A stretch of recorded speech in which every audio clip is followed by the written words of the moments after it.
everyone! Want to try an experimental wreath with me? Alright, let's do this part first because I need it to dry. I found this scrap sunflower and I need the center. But first, let's freshen it up. Now that it's dry, let's take it apart and get the piece we need. First, I need to make sure this will even work because it's one of the main ingredients. Attach a wire or zip tie to the back. I used floral push pins and hot glue. I had to cut the pins in half and I touched it up with a Sharpie. Let's get started. Abra-bo-dabra! This is my first attempt to make this flower mesh wreath, and you have a front row seat to this experiment. Let's see if it works out or if we need to make any changes for next time. There are 12 spokes in this wreath form. If I use this style of leaf, I'm going to need 12. Start by cutting 14 to 15 inch strips of mesh from the long roll. Make a triangle, grab one of the sides, roll it towards you, flip it over, and roll that side towards you. You'll end up with a petal shape. Take a zip tie and attach it to the spokes. You can shape it better then. I put 2 zip ties on it for the extra security. Okay, since this was an experiment, I did not measure this part. But grab your primary color of your flower, roll the frayed ends, place that down in the Bo-dabra, and then proceed with the scrunchy style bow making technique.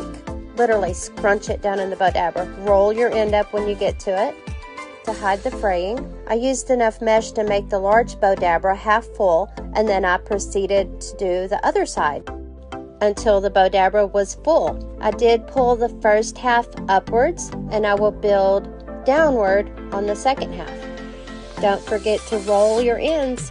This is why I don't do a lot of deco mesh designing, because I don't like the fraying. The wood burner helps, but not enough for me. I'm always trying to figure out a way to keep it from catching on something.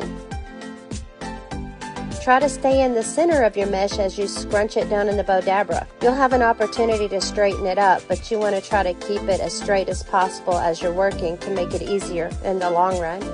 Once again, don't forget to roll your ends. We have a zip tie down in the Bo-dabra, which was actually too short and I had to double it to extend it, but that's okay. This is an experiment, remember. Here's the part where you can get your mesh straight if you got out of line while you were doing the scrunching.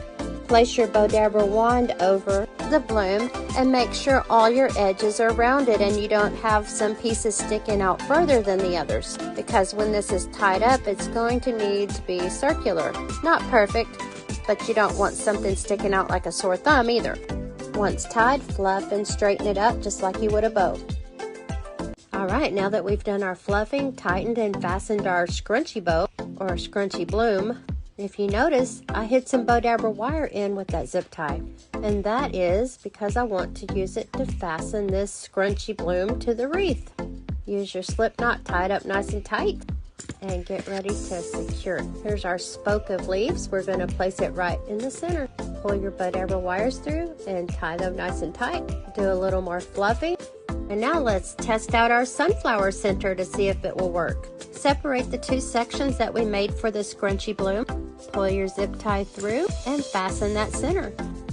Clean up any loose ends, and now let's check it out. Well, I guess it's okay, but I think we can do better. Let's go back to the drawing board. There's 12 spokes, so if we take 4 of these scrunchy poofs and it'll cover the span of 3 spokes, I think we can make this flower fuller. I took 1.5 yards of my white mesh, rolled the ends, and made a scrunchy poof just like this, times 4. I tied it with the Bo-dabra wire to hold it in place until I could zip tie it to the wreath. Adjust the smaller poofs between the leaves and the large poof.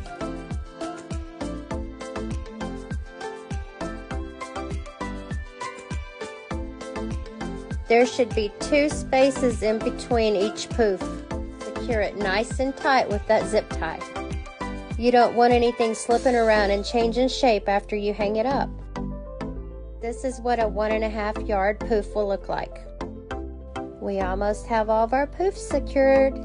Now it's time to see if it looks any better. Oh wow, yes, much better. I'm Joette with the Bo-dabra Design Team. Thanks for watching.